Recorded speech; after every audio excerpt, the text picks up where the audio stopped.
Okay, let me know when you got it. Good. I could probably add some like opening Cool. scenes later. Okay. Ooh, you have a little dice thing on it. That's cool. Um, okay. Well, welcome everyone to the first episode of The Cursed Tsar. Now, I was gonna do a little video intro, but I haven't made the video, so I'm just gonna read what was gonna be in the video. So, the world of let me get some music going. That's right. Hold on, just a second. Let's see. Music tonight.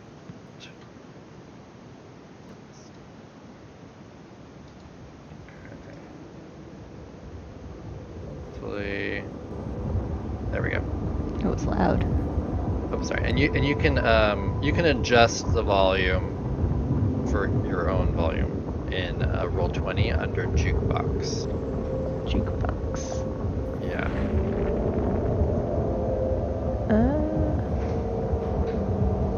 I can adjust the audio?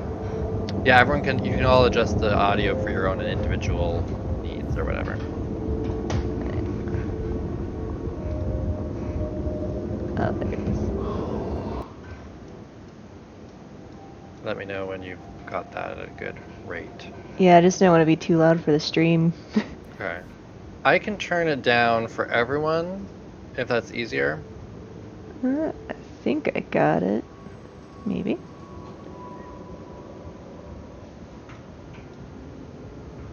it down just a little bit. Some creepy vibes setting in. Yeah. That's what this is about. We're about the creepy vibes in this game. So, Landra, is your volume good now? Yeah. With the okay. Good. Okay, I will begin. The world of Erda is dominated by the race of men and their 7 languages and cultures. The elves and gnomes keep their solemn oaths to the old god Sylvanas by guarding the forests of old, and curse the fey races of the Eladrin and Sidé, who forsook their oaths to the forests to find their heart's desires in the fey realm. High in the mountains, the giant races of the Jotun and the Goliaths live in cities of ice, designed and ruled by the Jotuns, and built and maintained by the Goliaths. Our story takes us to the Rovak-speaking land of Barovia, a principality that was once part of a great empire, till a cursed mist fell over the land, separating it and its ruler, the Tzar Strahd Von Zarovich, from the rest of the empire. Over 500 years, Bar- Barovia has been ruled by the Tsar, and the mists are impenetrable to all with the exception of a few trade delegations selected by the Tsar, and the odd adventurer let in by the dark powers that created the mists. The player characters have been permitted by the dark powers to pass through the mist into the land of Barovia. Sketch plays Ulark Lionbane, a human grave cleric from the Gaelish-speaking Isle of Coltana. A follower of the old gods, Ulark has devoted his life to the worship of the Raven Queen, goddess of memory and the passage from life to death. She has sent Ulark on a mission to strengthen the few who still worship the old gods within Barovia, and to free them from its curse.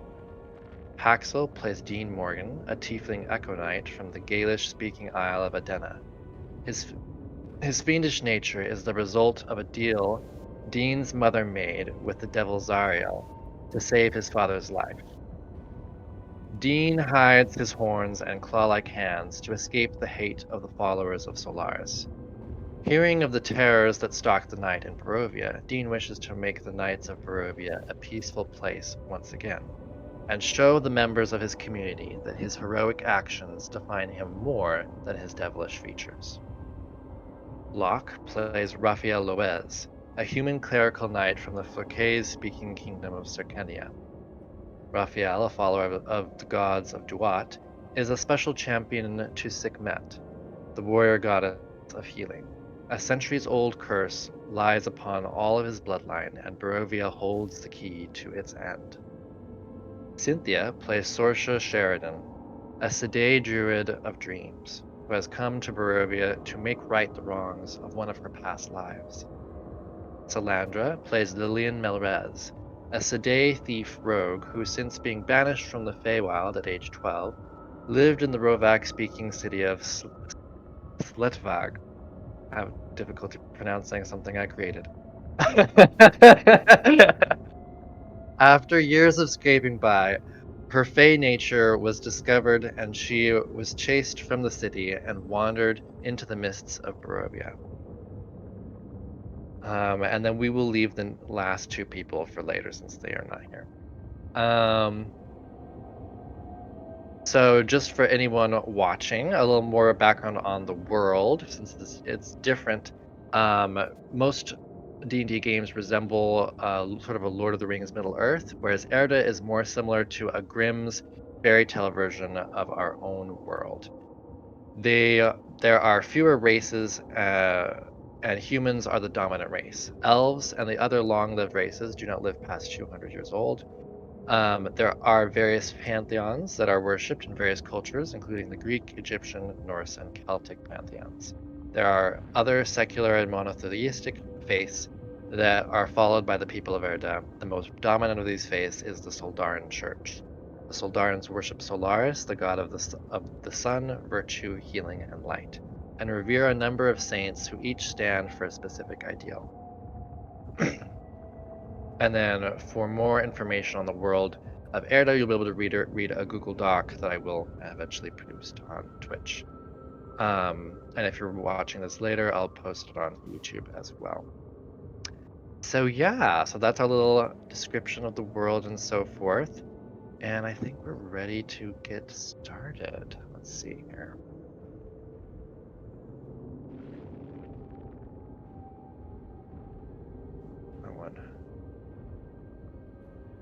That. That.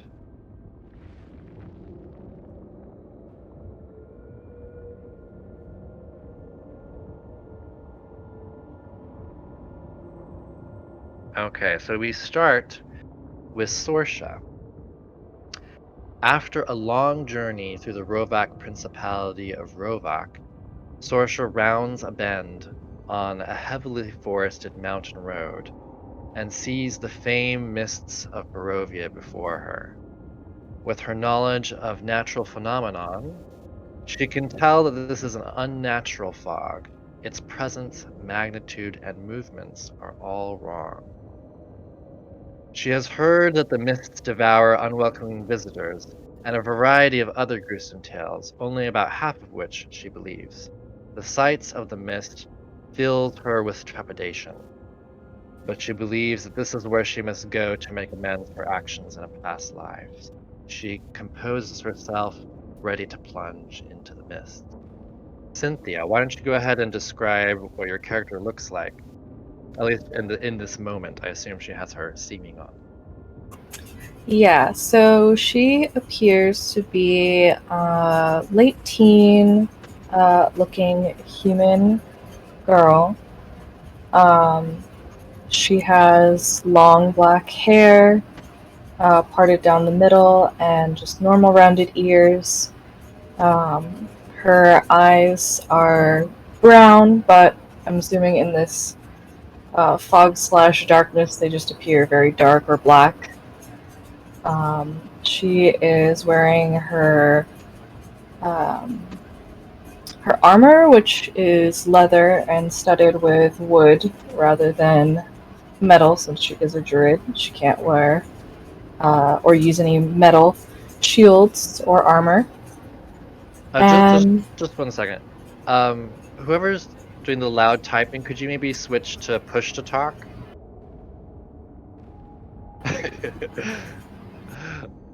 That would maybe be a little easier for everyone, I think. That would be Solandra, I believe. Okay. She's working. I'm glad that you're doing that. It's just it's very clackety. Oh, I didn't know my sound was going through there. Yeah. So maybe switch to push to talk on Discord. That way, we don't get the clacks. Gotcha. Sorry about that. That's fine. Sorry, Cynthia, continue. Yeah, basically she's just very small and slender. She's under 5 feet. She's like 4'9", and looks quite small and is considered a small creature. And yeah, she's just kind of got, I don't know, is it cold out right now? The very beginning, like the summer is beginning to fade into summer, so it's like early September. So and Okay. you're high. If you were lower in the mountains, then it would probably still be warm. But you're kind of higher up in the mountains at this point, so it's a little chilly. But it's like And it's nighttime? just a little nippy. No, I would say that it is.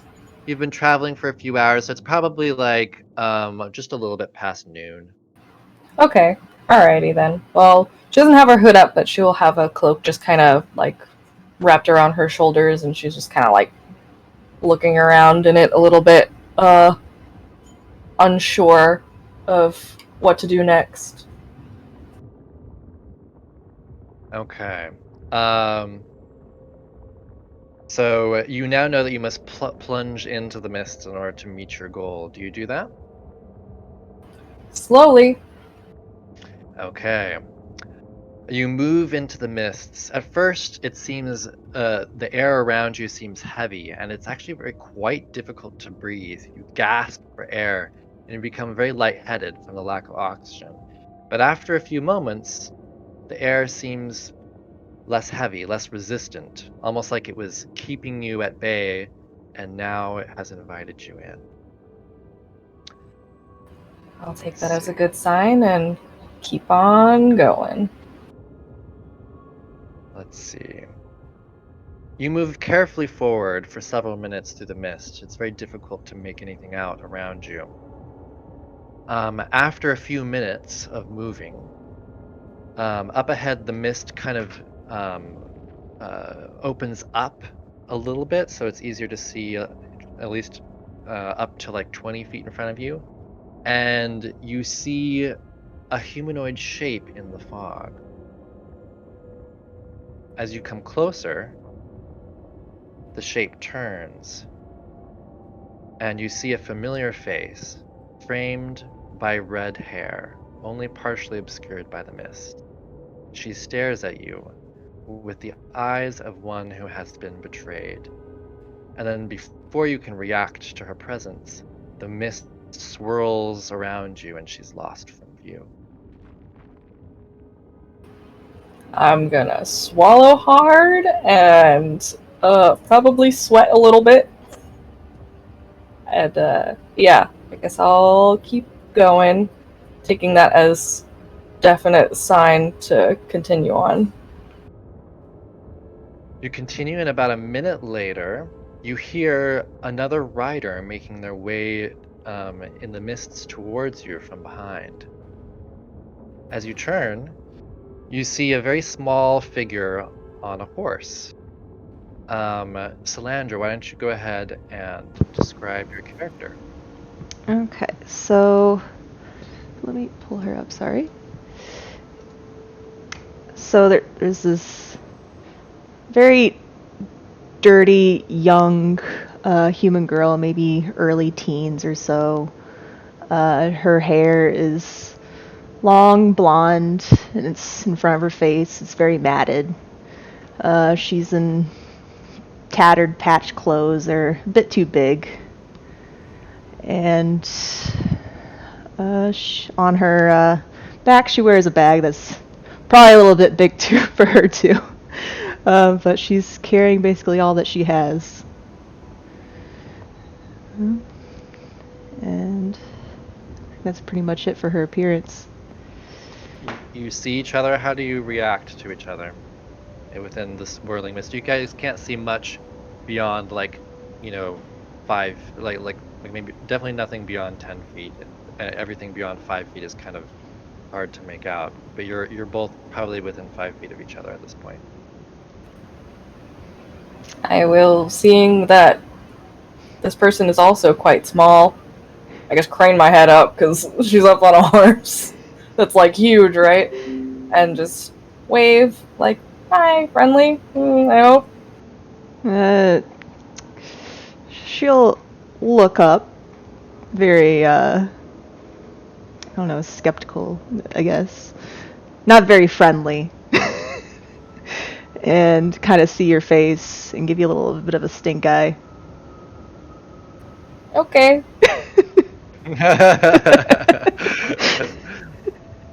I will say that the both of you, your Sedagar, you know, like Adar.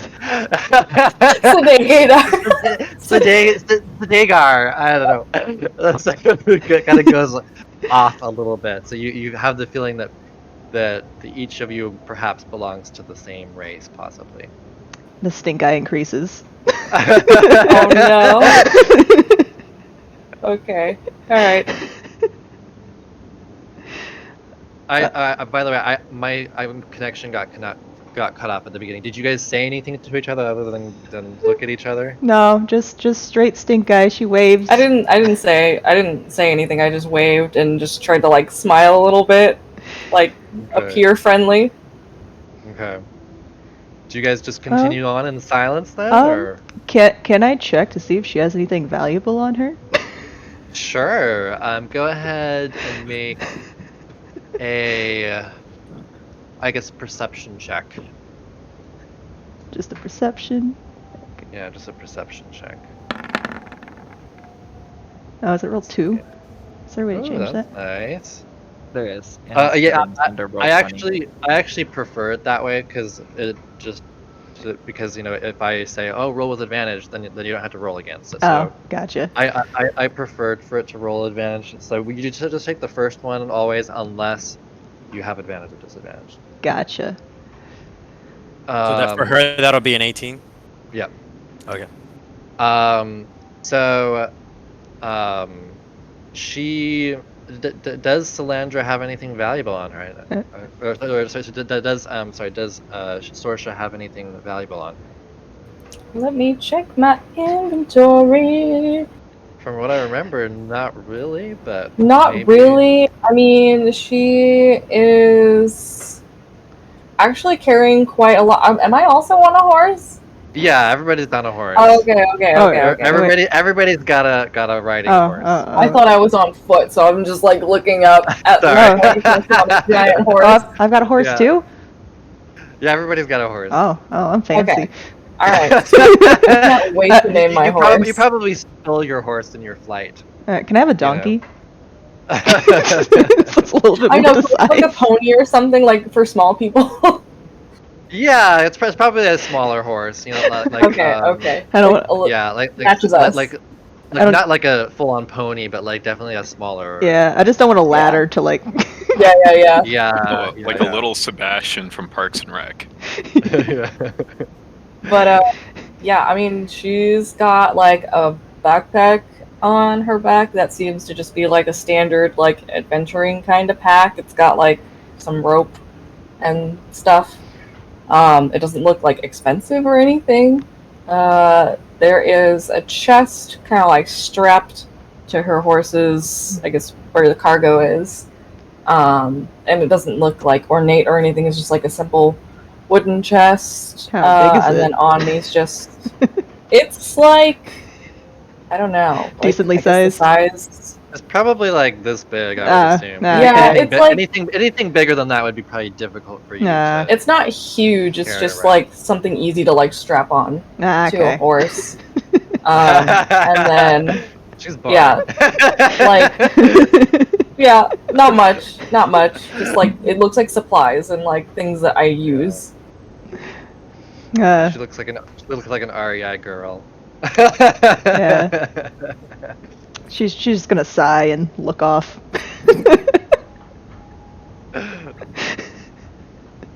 So you just kind of give her the stink eye, and then you just continue onward, I guess.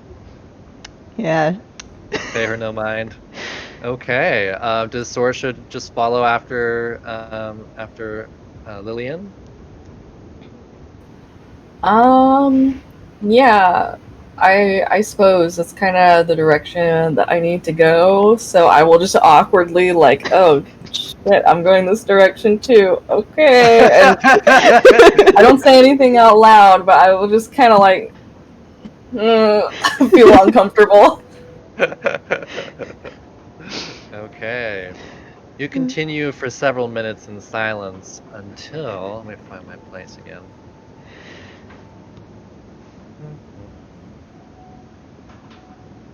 Oh, yes. I have that. A and B.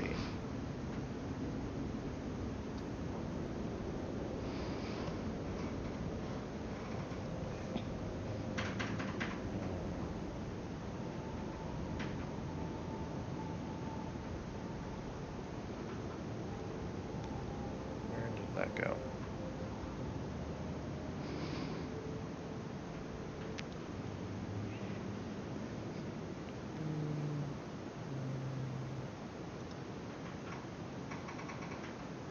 There they are. Okay.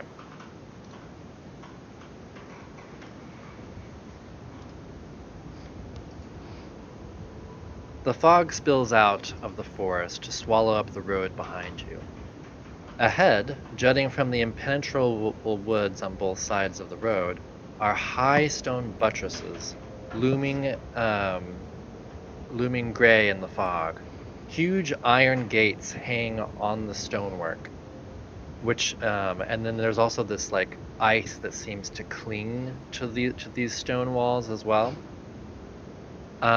Two headless statues of armed guardians flank the gates, their heads now lying among the weeds at the feet.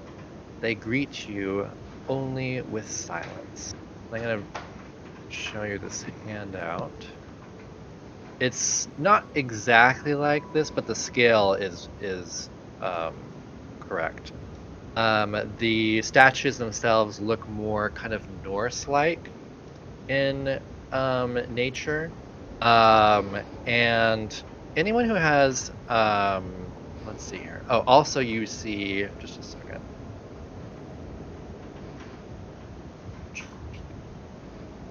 Also at sort of at the base of these statues, you see two men kind of looking up at the statues rather curiously. So why don't we have some descriptions of Ulark and Dean. All right, so Dean probably stands at about maybe I modeled him after me, so maybe around 6'2". Pretty, I guess an okay stature of a guy, pretty average build. He's wearing some studded leather armor. You see he has a nice long sword at his side. It looks like it's been used a lot. And then he has a nice tattered up shield that just looks like it's also been used a lot. Or it's just been like handed down. It doesn't seem like none of his equipment is his, but they all look like sort of refurbished or remodified gear. You notice that he wears a little like halo headband crown on his head when he's not wearing his hood. It has kind of like fire designs on it.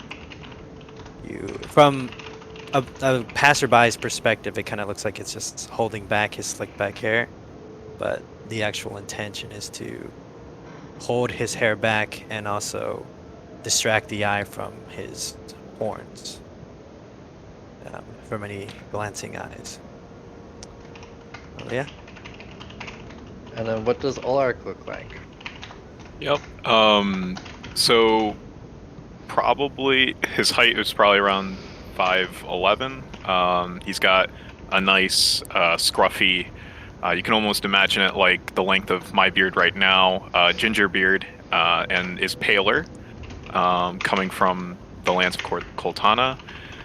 He's dressed in dark robes, almost in the style of a monk, but he has a cloak over his regular clothing underneath.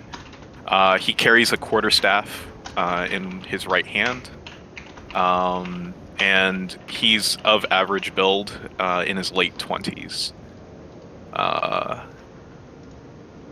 I'm not I think that's about it. Really? Okay, that's fine. Do any of the four of you have proficiency in history? No. I Okay. got a check. Nope. Then you do not know the origins of this gate ahead of you. But it seems weird to you that there's like this ice that seems to be like formed to the wall. There's almost like designs within the ice on the walls. Let me think if any of you, and I don't think any of you would know. So yeah, but this definitely seems like the ice definitely seems sort of like magical in some way. And the sort of Norse-like style of these statues seems out of place in a Rovak-speaking land. But yeah, so you all see each other. How do you react to each other? Same as before. Super awkward. It's like trying to give. Uh-oh. Oh no. Good Rest session, in guys. peace. Good session. See ya. There you Sorry, I don't know why doing that. go. I don't know. Dean's a little bit socially awkward, so he'll like look at them, and then he'll remember his mom always was like, try to be normal. So I guess he'll just kind of. So I'm standing there. I'm not on a horse. No, both of you, everyone has horses. Okay, so Yeah. I'd just kind of just like wave a little bit, just like smiling a bit, but you could tell it's kind of like a forced smile. But I'll just be like, hit them with a General Kenobi hello there. Yeah. Well, Sorry, go ahead. Lillian will give a quick nod, just a quick nod towards the two, still giving stink eye glances towards the other little one there. Yeah, so Olark would probably... He's a little suspicious just only because he's in Soldarin country and doesn't want to really reveal who he actually is in this area. So I would probably act a little bit more cautious, or act towards them a little bit more cautious than I normally would be. But I would still... One, I would be looking at Lillian, wondering what this poor girl went through, being a priest, and I would probably say like, "Ho!" I would call out to them and say, "Ho, fellow travelers, be you enemy or friend?" And wait a response if they give me a response. Lillian will just kind of like glance away, like non-threateningly, just kind of glance away. I will just shrug. Well, Olark will take that as as the former, being more friendly than foe. No ill intentions, at least. Yeah.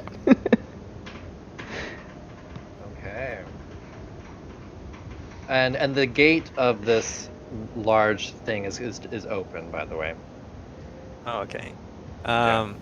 I'll kind of be like, because I know Olark, so I'll be like, so buddy, do you want to go in and see what's past these gates? I don't even know why we were standing here in the first place.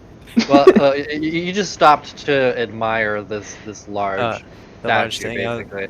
So that's why you stopped, because it was just like it's very Okay. impressive. So it's Alright. awe-inspiring. Yeah. Dean is a very simple man, so to be like, yes, nice rocks. Do you want to go inside? Yeah, no, I would be like, let's go inside. All right. Maybe occasionally glance back at the strange fellow travelers behind us, but Okay. Well, I'll turn around and be like, do you guys want to come with us? Dean's very like his awkwardness, or his attempt to fit in, because he was homeschooled, so he doesn't really have a lot of interaction skills. Well, he was homeschooled by parents that were trying to not get him killed by the entire town, so Yeah. he's a little extra paranoid. Yeah. But he's really trying to fit in. So I'd be like, "Do you guys want to come with us?" And I don't look at Oleg when I say this. I'll just look at them.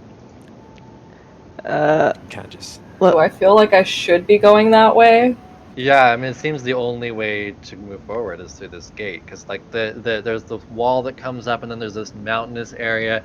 So like technically you could probably cross over, but not with your horse. The horse can't go up that steep incline up like the mountainous area that's to the sides of the wall, and it would be difficult to climb it up even without the horse following you. So Skyrim, try hard. Come on now. yeah, yeah. So going through the gate on the road is probably your best option. So, do you guys want to come with I'll us? just awkwardly nod. Okay. Awkward. Yeah, I'm just gonna let my horse go at a slow trot and just go Alright. and motioning Dean to follow. I'd like to wait until they pass, and then I'll follow behind them. Okay. So the two ladies go first, and the rest of you follow after. Let's see.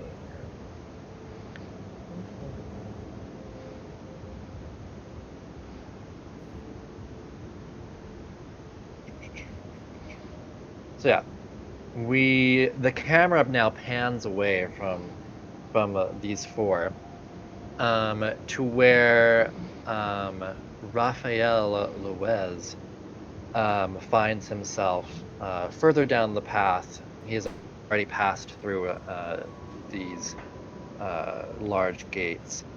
Oh, I forgot to mention before that happens. As you pass through, the gates ominously shut behind you. Nice. Yes. Thanks, I hate it. I'd kind of announce, Silently- I'd be like, I didn't do that. I silently curse under my breath. Lillian goes And- wide-eyed. And also, as they close, the mist begins to form sort of around the gate area, and it's sort of slowly creeping towards your back. Lillian's gonna grab her bow.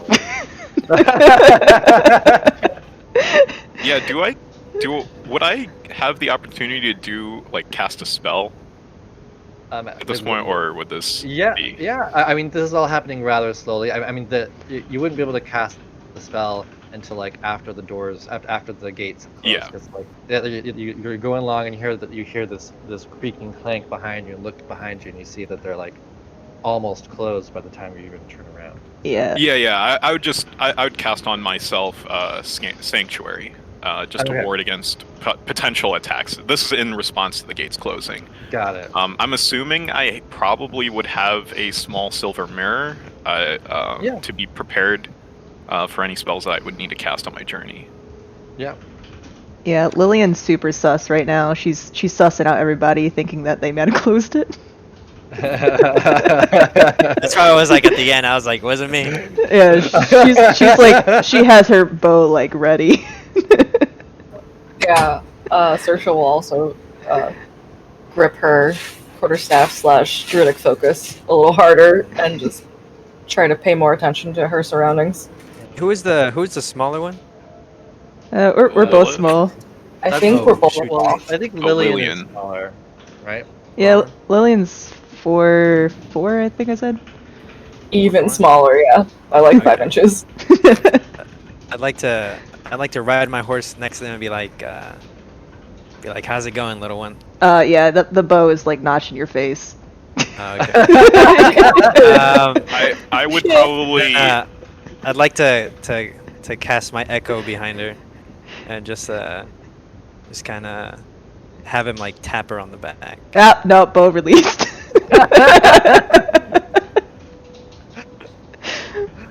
Bow loosed. So you lose it on the echo. Yeah. Okay, go ahead and do an attack roll again. Okay. Let's see if I know how to do this. That's a short bow. Yeah, you just click on the bow and it'll do an attack. It will miss. 15 misses. Yes. Oh wait, Yeah. so if I like cast a spell, I just click on that, and it should Yeah. just. Yep. Oh hell yeah! Okay. So yeah, so he just kind of like the echo just kind of goes, moves his head slightly. The arrow goes off in another direction. Yeah. I'd be like, that wasn't very nice of you. But I'll let it slide, I guess. Be like, Just that's me 2.0. super stank guy getting another one ready. Boy. All right. I will ride a little bit further than these two. Not like conflict. Yeah, I would join Saoirse, and I would glare at Dean, and then just continue on. I just Okay. yeah, keep going. Okay, so now the camera pans from the four of you over to Raphael Loez. So why don't we why don't you go ahead and describe your character? So Raphael Leos is about 5'10", and definitely not from here because he is really, really tan, like almost like farmer tan. And then he has like golden hair and a golden beard, kind of short and Doctor Strange looking. But despite the fact he doesn't look much older than 30, the hair is going very quickly gray. He's wearing a rather ornate chainmail tunic, and then it's belted with a really ornate metal belt with a lion's face on the front. And then on one side he's got his hand-and-a-half longsword, and on the other side is chained a book bound in metal. Nice. Good. Okay. So can I see the party? No, not yet. So there's you're in a heavily forested area. It's kind of misty. It's not as like misty as like when you first came in, where you were totally surrounded in mist. Now the mist seems more natural, whereas before it was definitely like more oppressive and all-encompassing, and definitely not natural. As you turn a corner, you see a beautiful, colorful wagon and a woman in her later years sitting. Let's see. Oh, rest in Dear. peace. Sad. Nursing got a bad reaction to vaccines. Okay. Let's see here. Where was I? Okay, so she's in her later years, like maybe 50s or something. Sitting at a fire. She has and she's sitting at a fire, a lovely little crackling fire. And she has a lovely silk scarf that's sort of like these beautiful patterns of like teal and sort of like burgundy and purple kind of all mixed together in this sort of really intricate pattern that's really pretty. And it's covering most of her hair, but the bits that you see are kind of more gray. And she turns to you and she says, "Hello, Raphael. It's about time you showed up. I was beginning to doubt you'd ever turn up." Um, and she says, "Why don't you take a seat? We can discuss how you'll best be able to accomplish your goals here." Hail and well met, madam. I'm glad I was expected. And I will dismount and go over to the fire. Wonderful.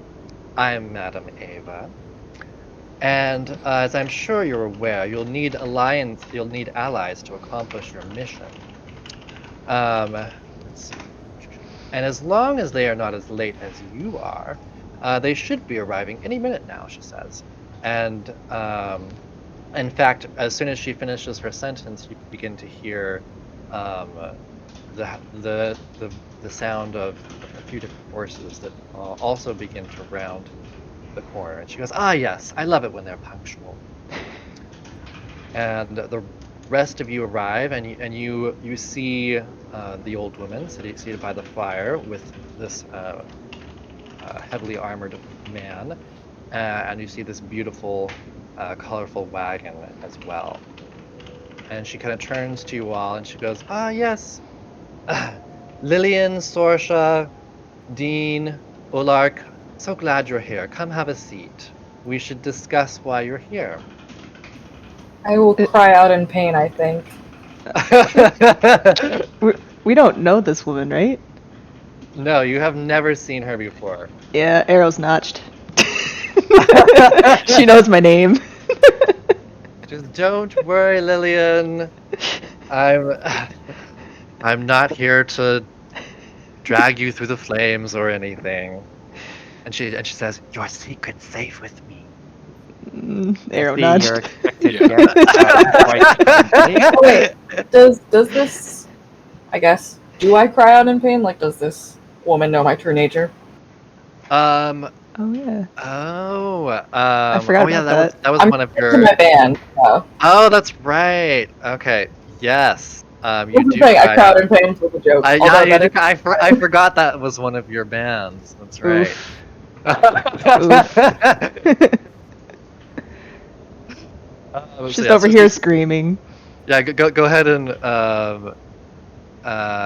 well, go ahead and make you can try and resist the scream if you want to, but you might take damage.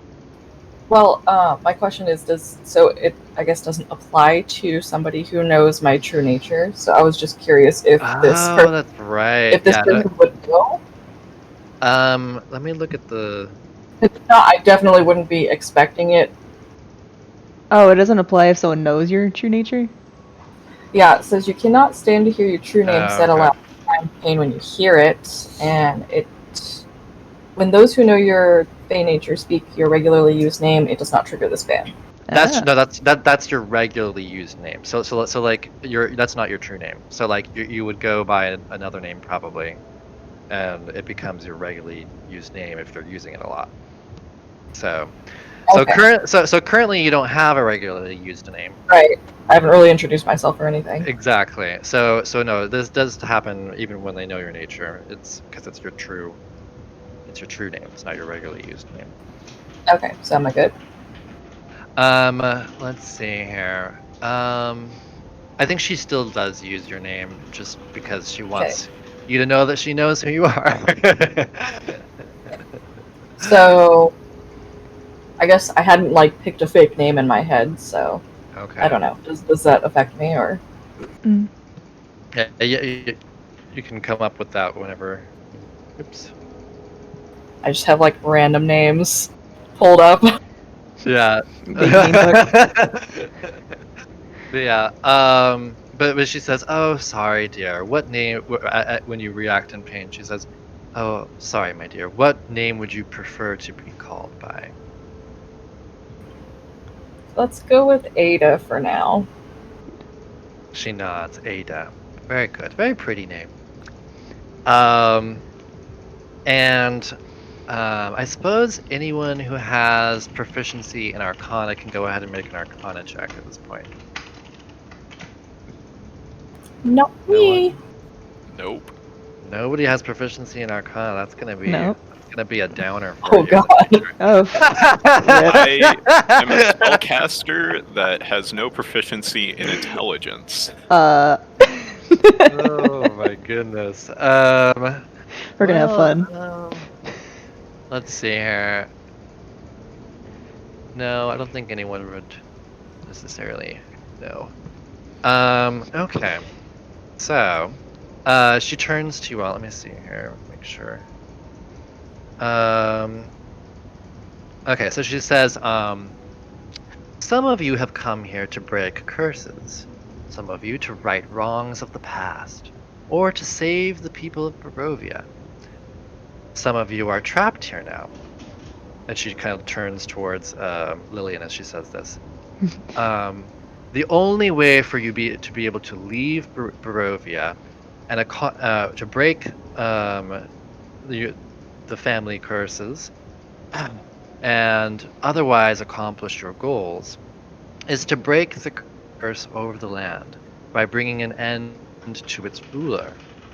For only with his death will the mists dissipate and allow you and all others trapped here to leave. I'm. Nice. She says that there are, of course, 2 other allies that you will be able to find. Most likely they will be in Barovac at this point.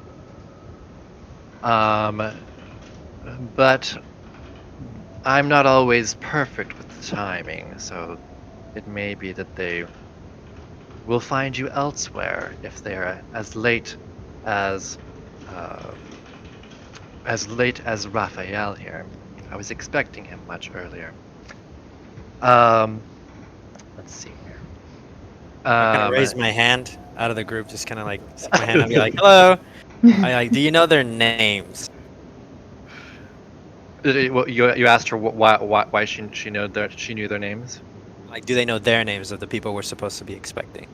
Ah, she says, well, of course. We have Rowan and Damien will be joining. Thank you, kind lady who knows my name. She nods, and she says, let's see here. After you have buried the Burgomeister of Barovac, find me at the Tzir pools, and I will tell you what you need to know to defeat the Fallen Prince. And at this point, I need everyone to make wisdom saving throws. The 2 Sade people have advantage. You just click on wisdom. Yes. Yeah, the little you name. just click on the save itself, because if you have proficiency, you make sure you click on the save and not the ability score, because then it would be higher. Do you want me to click again? Because I clicked on the wisdom thing itself, not the save. Do you have proficiency in wisdom saves? No. Okay, then it doesn't matter. Okay, cool. Do you remind me Okay. what it was, lady, you said again? Barry who? The Burgomeister, which is basically the mayor. So the All right, I got this in the bag.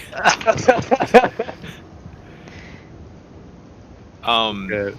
Is she about to disappear, or are we not going to have time to interact with her?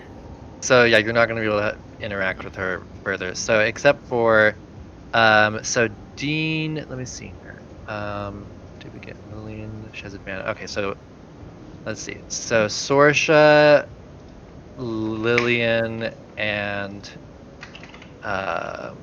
Dean, you are not affected. However, Raphael and Ulark fall. They kind of like gently lower themselves to the ground and fall asleep.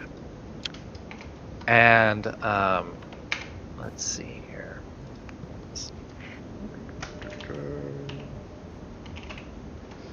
Okay, you see Madame Ava smiles at you, and let's see. Before both her and her wagon fade from view, almost as if she and her wagon were an illusion. And for a very brief moment, you can hear a soft whirring or buzzing, kind of like a bumblebee's wings or something like that. Do I see a bee in here with us? No, you do not. It's just very faint. Oh, actually, only you just heard soft buzzing. Only I think only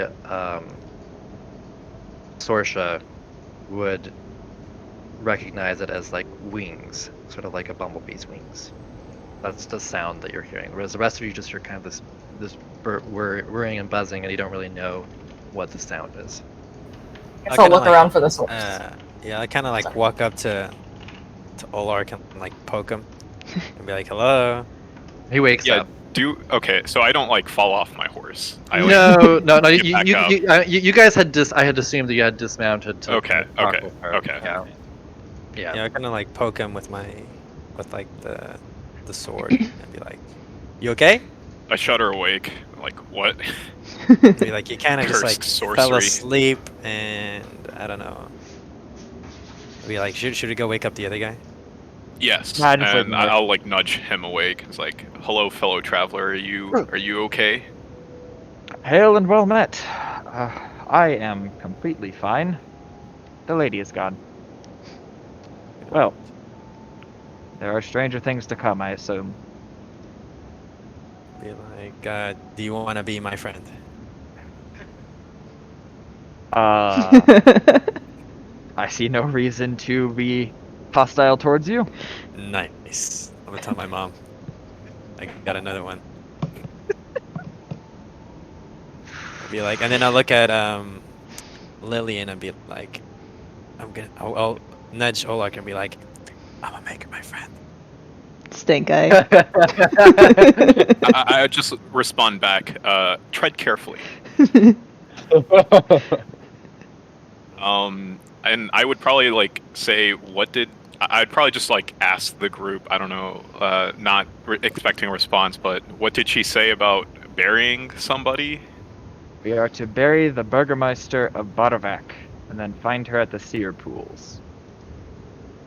I take the buried to be after he has been slain, so... What a quest. I mean, do we have to kill him, or can we just like tie him up and put him in the hole? I would And also, assume why that would we be have the taking same orders effect. from a magical lady in the cart? Would you rather I have to ignore agree the with advice? Dean on this. Why? We don't know who are we burying, and we don't know mean- if this person's already dead. Yeah, I just came here, met some new people, some potential friends, some new friends, and this lady just tells me I have to kill someone and bury him. Well, the alternative is to waste away under these mists for all of eternity. I, for one, would rather leave here someday with life and limb intact. I am also on a time limit. Lillian's wondering if she needs to stay here, if she's gonna leave. Yeah, I would say, this was not my first intentions. I was here to help a group of people, but it appears that if what she says is true, our only course is to go forward, and I would accept reluctantly Raphael's suggestion to move forward. I mean, I'll help my friends out. But so, I mean, I'll be okay with it. Just not like there has to be a reason, right? We can't just kill a person just like that. I would certainly hope that this Burgermeister is worthy of being buried before we do so. I assume we will find out as we get closer. Yeah, not really the kind of. I'm not really the kind of tourist guy who goes to a new place, kills someone, buries them, and is like, all right, I'm good. Oh, it's so funny. So, I don't know. I'll kind of remember that I didn't ask the other people if they wanted to be my friends, and so I'll kind of walk up. I'll kind of be looking at Lillian the entire time, but while I'm walking over to was it Shora? Shiora? Saoirse. Saoirse. I'll kind of walk up to Saoirse and be like, "Hello, would you like to be my friend as well?" But should we be using your like other name if we're gonna cause you pain? Oh, Oh, Ava, yeah. right? I haven't- It was Ava. I guess the only time you heard it was from when Madam Adam Ava. said Yeah. something. And then I was like, Ava. Ada. Ada. Okay. Yep, that sounds be like- legit. I'll be like, "Hello, do you want to be my friend?" Are you? I am Dean Morgan. I suppose if we're meant to take this journey together, we can at least not be enemies. Sweet. I'll take that as a yes, and I'll kind of write her name down again. Write her name down and be like, I got another one. And then I'll walk up. Who else is next to me? I'll walk up to Lillian and be like, listen, I understand. It's kind of weird seeing me here 1 second and me here the other second. But I think we can be friends. She's gonna put her hand on her dagger, and then her stomach's gonna growl. I'll be like, I have some food. Are you hungry? Maybe I'll do this. I'll give you a ration if you just kind of give me like a friendly gesture, just a friendly vibe. She goes 'Cause right now I'm wide-eyed. still sensing constantly. She goes wide-eyed and takes her hand off her dagger. I'll be like, you know what? I'll count that, and I'll also be like, damn, that's a lot of new friends I just made today. My mom's gonna be so happy.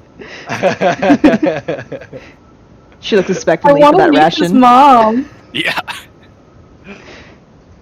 She's gonna look expectantly for that ration. Okay, I'll just kind of like foot around and be like, here you go. Sorry about calling you small. And she'll scarf it down. So, quick question. As somebody who's from some typical human towns, how would I feel about a tiefling? Well, you don't necessarily notice that he's a tiefling because he's, hiding it pretty well. So you'd have to do like a perception check if you get suspicious. But you probably wouldn't have much of an opinion. It would, you would know that some of them, tend towards their devilish ancestors and some of them don't. So, if you knew someone was a tiefling, you'd maybe be a little wary at first. But, you might let them prove themselves. It depends on how you feel about that. But Well then, onwards to Barovia. Onwards. okay. Let's see here.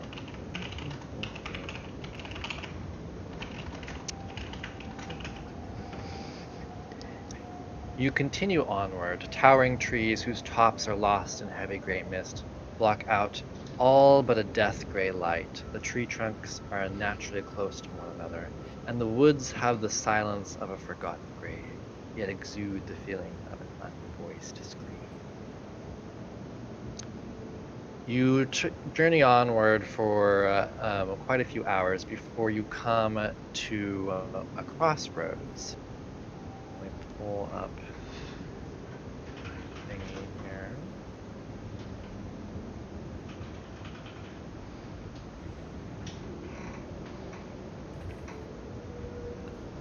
So you see the road continues on ahead of you straight, and there's a sign, and then there's also you can turn to the right, and there's a little sign that says Vitajdeva, and a sign to the left that says Flüstadt, and then the sign that indicates the path ahead of you says the city of Barovia. What was the one that's to the left? Do you guys continue forward or go to the other towns? Sorry. The sign to the left, what did it say? Uh-oh. Hello? Video connection is bad. Hello? Can you guys hear me? Yep. Yep. Yeah, we Yep. can hear you. Let me make sure I'm still on the correct internet. Uh-oh. Is Zach...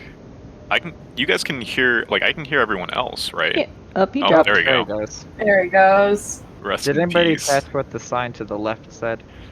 Something Lestat or Lush. I cannot do the whole Norse pronunciations, Yeah, but neither. Let's go something with like that. Lestat.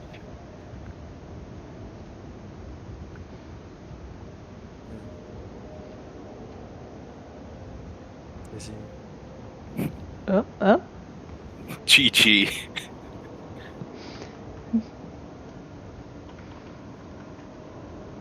We're ironing out the kinks. That be Even though true. that phrase doesn't make any sense. Still.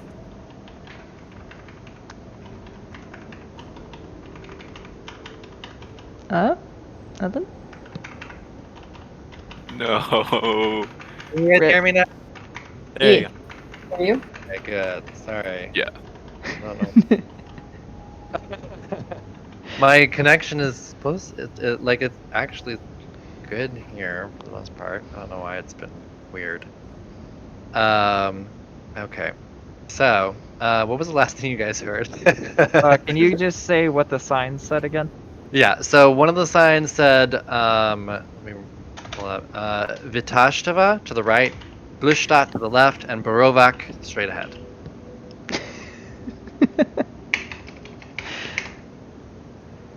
I think I would And- motion to the and group the- to continue forward. Okay. You guys continue onward, and after several hours of travel, you come to the city of Barovia. It is a walled city. There's a stone wall around the city, um, and it looks quite old. Um, as you come towards the entrance, there's a little bit of farmland outside, and also like the past few hours of travel have been the forest has kind of fallen away, and it's much more open. So there's kind of like rolling hills and like copses of trees here and there, little streams here and there. So not as oppressive. However, you do notice now that you're able to better see the sky, that it is an overcast sky, and while there is light from the sky, you honestly don't know where the sun is. You can't tell, but there is what you would assume is daylight coming from this overcast sky. So when Ada was at the gate, it was about midday, you said. And then it was a few hours Yeah. to the crossroad, and then a few hours to Barovia. So it should be getting pretty dark. It's starting to get dark. It's like 6 p.m., so like the sun is sort of setting. So that you still got some light, and you can see the city ahead of you. It's getting dark, so it's like, sunset basically. So some of the sky is beginning to get kind of pink and orange, but once again, you don't see like the outline of a sun.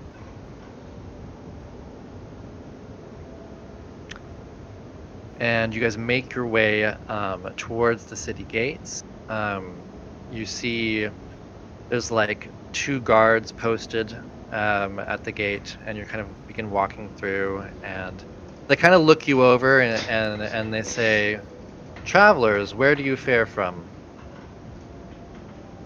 From yonder and beyond, and here now. From the lands of Koltana. There we go. I like a more specific answer, please. I'll say same. You say that you're from Koltana? Yeah, I just Okay. blurted out like, "Yep, same." Okay. There you go. He kind of nods, and he's like, "Very well." And he kind of takes that as like the answer for everyone. That everyone's from Koltana. And they say, "Are you part of a trade delegation, or have you just wandered in?" We're just weary travelers from a long stay of traveling. I see. He kind of looks you over, and he kind of turns to the other and he goes, "How long do you think these guys will last?" And another one kind of just shrugs, and they say, "Come on in." Are they anywhere? Strange. They're on the floor with us, like on the. Yeah. So they're on the ground. So you guys are on horses, and they're just like, posted around the gate, basically. So, I'd like to just kind of like get off my horse, walk up, and be like, "Hello," and like shake their hands. He's like, "Mama always said never to Hogue. not look at someone directly in the eye when you greet yourself."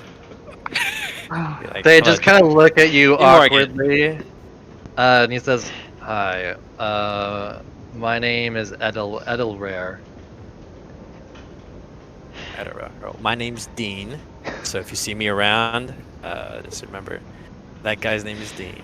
And I'd be like, listen, this might sound like an odd question at first. I know you're a god, you're doing your duty. Yeah, like, but do you want to be my friend?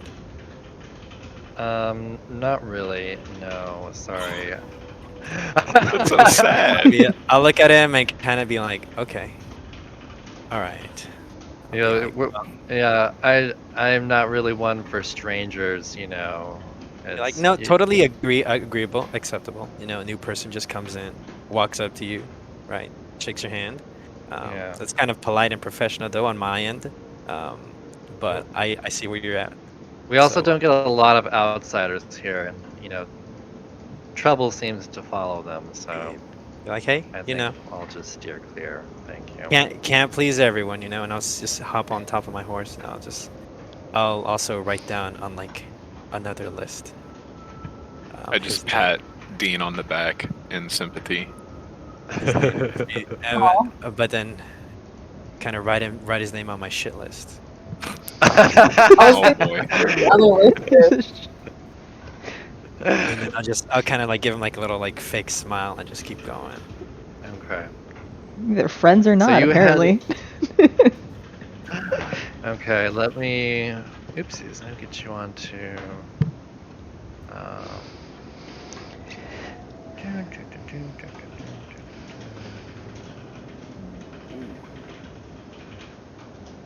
Um, Ooh, the sausage bar? this is the yeah. This is the you guys are over here. Oopsies, that's not what I'm gonna do. I've forgotten. It's been so long. Is it shift to ping you? Yeah, it's shift. There we are. This is where you are. So you're at the entrance here of the city. So you guys kind of move on in. Oh, and the guards also tell you that the other guard kind of turns to Olark and he says, "You'll probably want to spend the night at the Blood of the Vine Tavern. It's further on in. Just keep on going straight, and it's in the Market District." What was the name of the guard that shit talked me in my face? Edelvar. Edelbar. All right, I got him. Okay. I'd be like, all right. I kind of just be So like saying his name over Dean and over about again. to fuck this guy up. So you guys move on in. The houses tend to be. I think my dad just told me what the actual. I've always wondered what the name was, and it's like something in wattle is what it's called. It's where you know how you have like plaster walls with then like the wood frames. That's very common in medieval stuff. You know what I'm talking about, right? So yeah. So most of the houses are that. A few of them are you do have like a few brick homes. More stone than brick. So there's like it's mostly stone and like the plaster with the wooden like panels or whatever. And most of these houses along the main street seem to be fairly decent. And you don't see very many people out and about. There's a few here and there. They seem to be moving quickly about their business, looking anxiously up at the sky. Seems like it's getting dark, and they are trying to finish up their last bits of business of the day and get home before it gets dark. And as you're moving forward, there's like a little square that you kind of come to, and there you see at this little square there's just like a little bit of like there's like a little monument in the center with some bedraggled looking trees around it, and like a few park benches, and you see two children that are just crying, and there's only like maybe you only see like maybe two other people around. There's like one woman who has like a basket, and she's kind of walking very quickly, or and she kind of moves into one of the houses there, and then another man is just kind of moves quickly into an alleyway and off, and now it seems like it's just you and the two children now. They seem to be decently well dressed. The girl is wearing a kind of pretty red dress, and she has like a sort of pale purple cloak on. The boy also has a pale purple cloak but he's wearing like an indigo looking doublet with like some red accents. They both have kind of dark hair. The girl looks like she's maybe 10 years old or something, and the boy's maybe like 6 or something. And he has like a little toy that he's holding. And they're kind of crying. I'd like to run up to the kids and get up there and kind of like squat down to be at like eye level and be like, "Hi, kids." Be like, "What seems to be the dilemma here? Why are you?" The boy just continues crying, but the girl turns towards you. She's the like 10-year-old, and I guess she's probably more like 8 or 9 actually. And she kind of turns towards you and she says, "We're scared. There's the monster in our house, and our parents are down in the basement, and we didn't know what to do, and we didn't want to be in the house, so we came looking for help, but nobody will help us." My eyes kind of light up when she says monster and help. And I'm just like, in my mind, just like, yes, my chance. I'll be like, where's your house? And what can you tell me about this monster and your parents? Yeah, Wallendob is the. Sorry, I just remembered. Sin told me. Okay. Sorry. It was a bit weird. Yeah. What was? What did Dean just say? Sorry. If they could tell me more about their monster or the monster and their parents. Well, my mommy is. I forget what was her name. My mommy is Mrs. Durst. My daddy's Mr. Durst.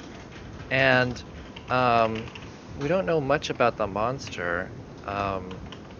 But mommy and daddy always say to not go downstairs because there's a monster down there. And they've been down in the basement for a long time and they haven't come up. And we're afraid that the monster maybe got them. And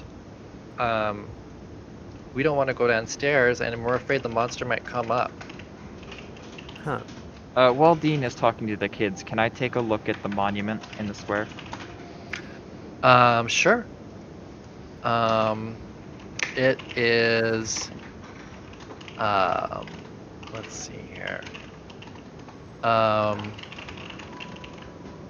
It's a monument to, there's like this older looking fellow, who is wearing sort of like, Rovak or Slavic looking kind of clothes. It looks very fine. He's got like a big beard, and it says it's a monument to like a past Burgomeister that died like 200 years ago. Yeah, while Dean's talking, I would go up to where Dean is, and while Dean's talking to him, I'd offer the children rations to try to comfort them. Okay. We'll sneakily druid craft a little flower for both of them. Aww. The little boy eats your rations. Thankfully, he kind of just he kind of just looks at you and kind of takes it and starts eating it. He doesn't say anything. But his Incredible. crying is sort of slowing down, seems like. The girl takes a bite and she's like she gives like this look like it's not very tasty, and she kind of just she says, "Well, you can have the rest of it." She gives it back to you. Who were their I'll, parents? Did she say? I'm sorry. Mr. and The Mrs. Dursts. The Dursts, Mr. and Mrs. Durst. They do have a first name. I'll have to find them. I'll look at the kids and be like, so, I know your mommy and daddy's name. He's like, but what are y'all's names? I'm Rose, and this is Thorn, says the girl. Oh, good job. Original. I'll be like, the can parents. you point me to the direction of your mother's house? You see, I have a group of friends here, and I like to help out wherever I can. Oh, thank Maybe- you so much. And so, did you say Sorsha gives her a flower? Yeah, Saoirse gave both the girl and the boy a flower each. That's cute. What kind of flowers are they? What is native to this area? And something that is not poisonous, because kids are dumb and they'll stick whatever. Oh, I don't know what is native to like Eastern. It's like Eastern European. Maybe like a violet. I don't know. Yeah, violet probably is fine. She goes, "Ooh, that's pretty." She puts it in her ear, and then Very nice. the boy just holds it and smells it. And kind of he puts it on his little dolls. He puts it in his like little doll's hair, and he goes, "Ooh, pretty." I kind of turn around to like from my squatting stance. I don't want to break line of sight with the kids. Turn around and be like, kind of look at Olark and then get up a bit and be like, they said monsters, but kids are a little bit grandizing when it comes to saying stuff. So. No, it's a real monster. Mommy told me. Oh, okay. Yeah. Okay. But you don't know anything about the monster? No, but Mommy said not to go down the basement because the monster might get us. How So long have they been down there? it's been a long time, many hours. Hours. Been Okay. yeah. Okay. But and they said I can show you where it is. Will you come with us? I'd like to. Yes. Thank I you. kind of look at the guys and be like, "Hey guys, come on." Be like, kids need help. Lillian's gonna look up the kids up and down, seeing that they're wearing like fairly nice clothes, right? Yeah, fairly nice. Do they have anything valuable on them? Oh my god. I'm gonna rob these poor kids. Oh man, it doesn't seem like they have anything on them other than like the clothes they're wearing and the doll that the boy's carrying. You can't tell if they're like have any like, valuables like on their person. It doesn't seem like okay, it. she'll stick around to see the house. Yeah. So yeah. So they take you down the way. They turn to the right and kind of go down a street, like this way, and as you move away from the main street for the most. Uh-oh. Uh-oh. Oh, Rip. there it goes. Rip. Oh no. DM.exe. There you Oh Rip. darn! Did I fall out? Darn. Yep. Yeah, you did. Yep. Okay. So Welcome back. thank you. Okay. So they take you to the right. So like over here, and the houses, as you get away from the main street, they kind of go down in value. It seems like. Some of the newer ones look like they're less well made. The older ones seem to be decent, but like not as well maintained. And you go quite a ways until you get to about here, and you see that the Durst house is unlike the other houses around the area. It is pristine. It is a really nice looking house. There's like I think like three stories. I think 3 or 4 stories. And it has kind of Victorian elements to it. It's a very beautiful house. However, while the house itself seems to be well maintained, the gardens around it seem to be not so well maintained. Looks like there's some like old rose bushes that are a bit overgrown.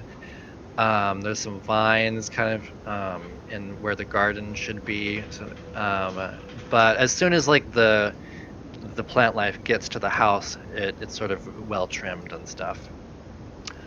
But yeah, there's like a porch, and they come up to the porch, and they say, "Here's the house, but we don't want to go inside until you kill the monster.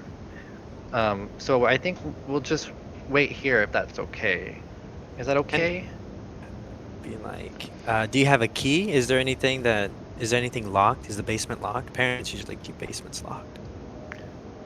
We don't have a key to the basement, but I actually forgot to lock the front door when I left. She says, and she kind of like looks around and she's like, "Can you not tell my mommy that I forgot to lock the door? Be like, She'll be "Alright, mad at me." I won't tell your mom. Take care of your little brother while we go in there. I You gotta will. be a nice big sister.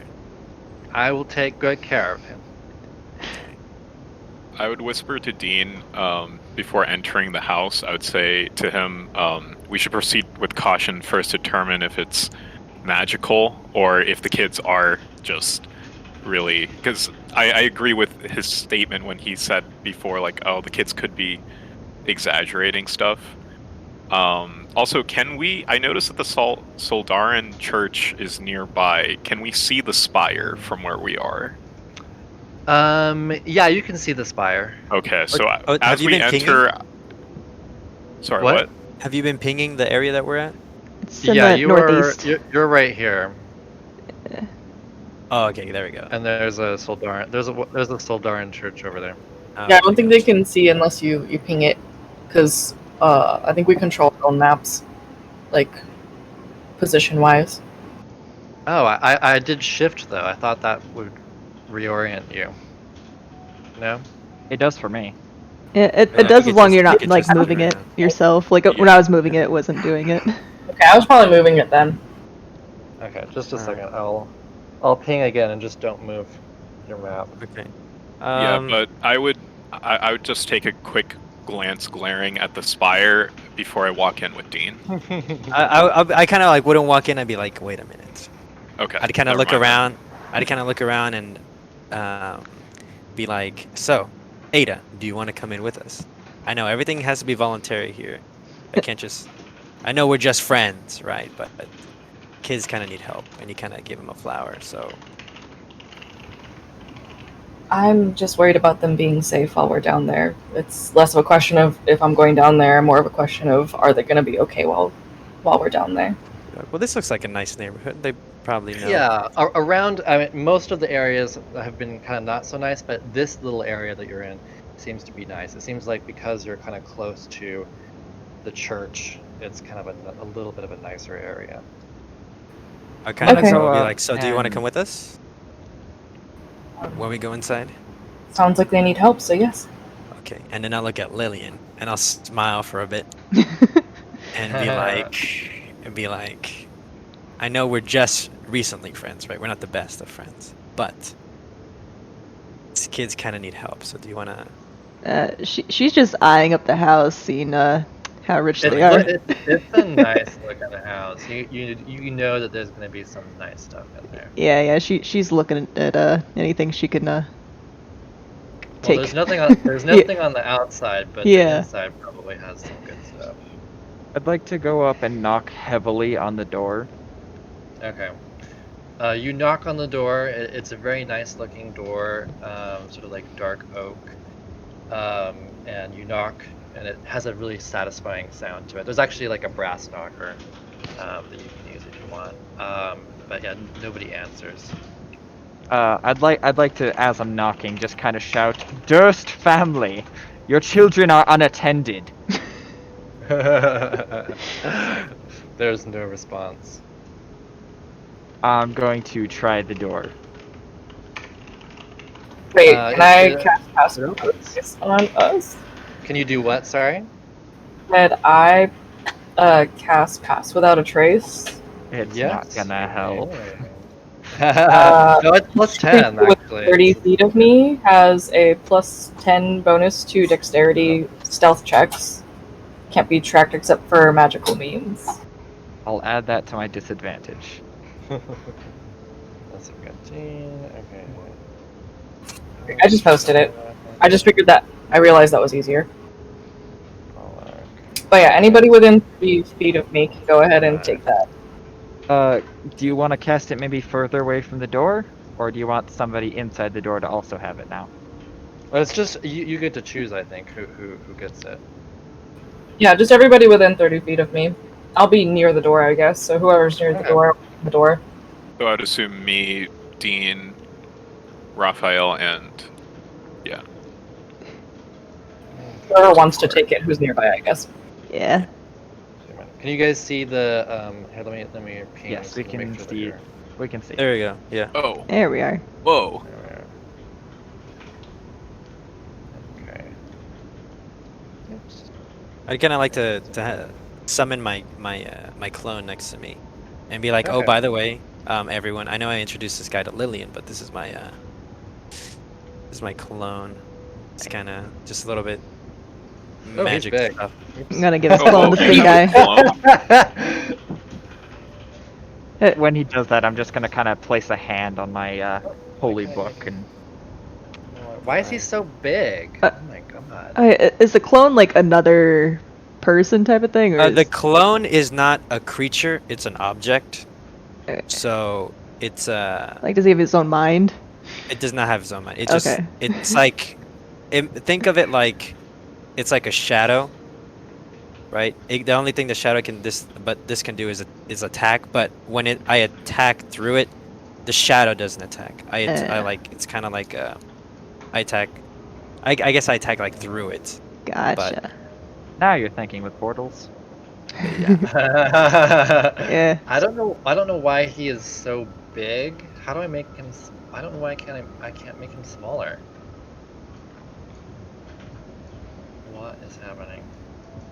Okay, for the time being, until I can get this figured out, I'm just gonna use this spiritual. Oh, why is the spiritual weapon big too?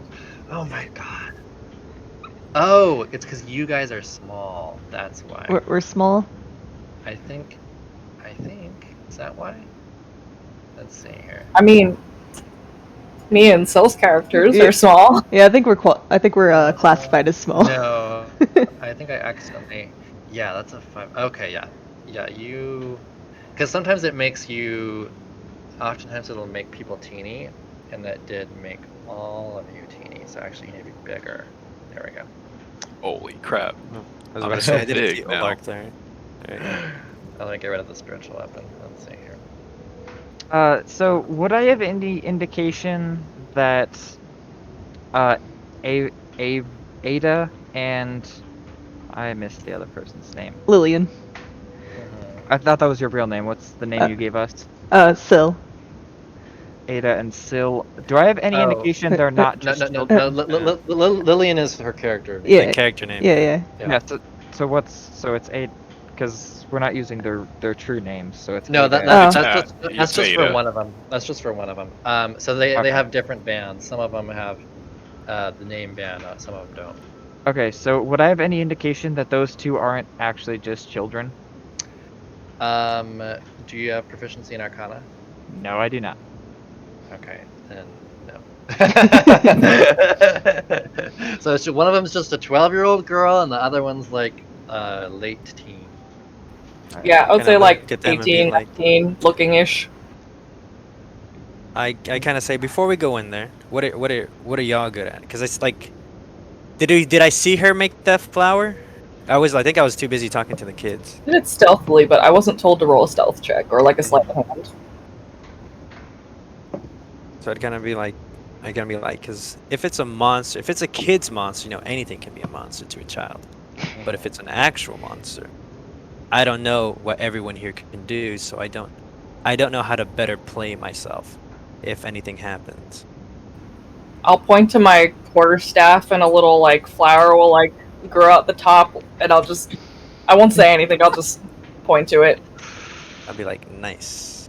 Be like, I'll look at I guess I know what Olark would do, but I'll look at Raphael and be like, so, what are you special in? Or is there anything I have to worry about if we go in there? About It is you? best suggested that when something comes at us from the front, you let me handle it. And I'm just gonna give him a side eye, like, really? Sounds Alright. good to me. I look at Lillian and be like, do you just like hitting things? Or, I'll grip my bow tighter. I'll be like, I'll take that as a yes. I'll be like, all right. I just needed to know, right? You always gotta think 2 steps ahead before you do something. I would like to suggest that the children stay outside until we're sure it's Yeah. safe. Yeah. Yeah, she's already peeking through the windows looking for anything. Yeah, the windows are curtained. It seems Oh, like, man. So you can't see through the curtain. Oh, can I I'm even going get up to to the look- windows? We're too short. No, you can see through the Okay. windows. I'm going to look pointedly at Ada and Lillian when I say children. I'll Okay. glare at him. I am not Oh. a child. I'll look at him and be like, listen, if with clothes like that and they're here where I am, and I know it took us a while to get here, I'm pretty sure they can handle themselves. I don't know if I'm comfortable having someone watch my back who is shorter than my sword. That, That's my just- friend, I don't know what that is is, not how but you that's make something. friends. I'll Be like, pat but if it makes you feel any better, you shorter man, I will stand next to you. I'm gonna open the door. Okay. Okay. Let's see here. Get up me get rid of these other tabs. They're just gonna be in the way. Yeah. Okay. Lillian will be right up behind him trying to get first dibs on anything.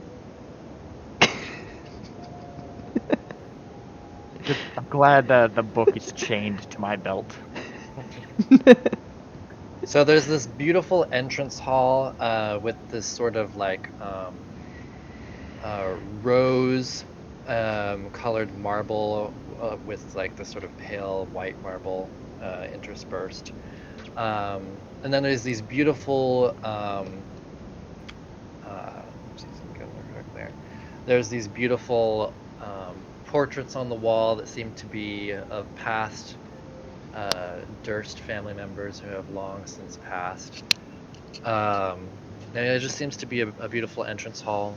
There's nothing in here really apart from the portraits, the curtains over here, which actually are open, and this beautiful marble area. So do we like perceive it as just being a hall, or do we have a sense that it's actually a larger room that we've walked into? No, it's just a hall. It seems to be the entrance hall. There's two double doors over here. Okay. And yeah, there might be like some little, I don't know, like shelving units or something that have like places where you can put maybe hats and stuff if you're like, you know, coming and going. I'm gonna step in and kind of knock the mud off my boots. Okay. There's actually like a little scraper for that purpose here. Yeah, I'll use that. Yeah, I'll follow Raphael, and I might also pull out a torch. Okay. And light it to give us a little bit more light in this hallway. Okay. Just a second. Oopsies. Oh no, did they change on me? Darn it. Oh, I guess it worked. You guys still have vision, right? I guess they changed. They finally changed to from legacy lighting. Okay. Yes, they did. I had it. I had it in legacy lighting. So okay, let's see here. But you guys all have vision. Yep, Right. individual vision though, not party, so I can only see what my character can. Yeah. Perfect. Okay. Yeah. Okay. Let's see. Oh, Oh. it still somehow it still has. Oh, can I just do easily confirm, continue? Yeah, I'll just do that. I guess. What? Okay. Sorry, I didn't mean to start this.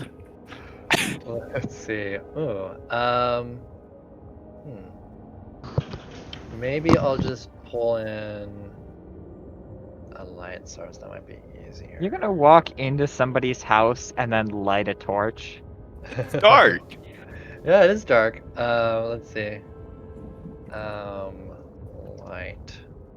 Let's see. I'll just open some curtains because it's still light outside. Are there not, like, That would actually candles? be probably a smarter idea. It's still light outside. Well, those technically? ones. I mean, there's still a little bit of light, but like the light, not a lot. Oh, we gotta head down into a basement anyways, so I think a torch is not a bad idea. Can us with dark vision see? Yes. Yes. Can Oh, you yeah, can you I have that. Emily, Lillian can see, right? Let me just check your vision. Yeah, you can see fine. Yeah. Okay. I could see let's too. Oh, well, glad I can't see anything. Oh no! Oh man. Well, I could okay. see too, but I'm pretending I can't see that well. Okay, Yeah, well, Lillian doesn't care. She's going. no.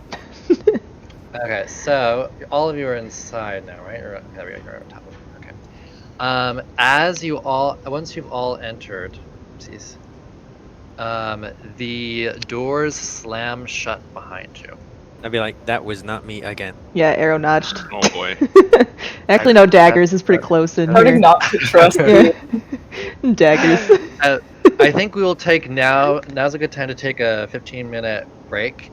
And I'm gonna get a little bit of food, and I will hopefully fix the lighting issue in that time period. So we can go ahead and I guess end the stream? You mean Yeah, end we can just stream? end the stream. Yeah, sure. We'll Yeah, end that's stream great. and we'll be back in 15 minutes. Gotcha. Okay. Alrighty. Ending stream. Okay.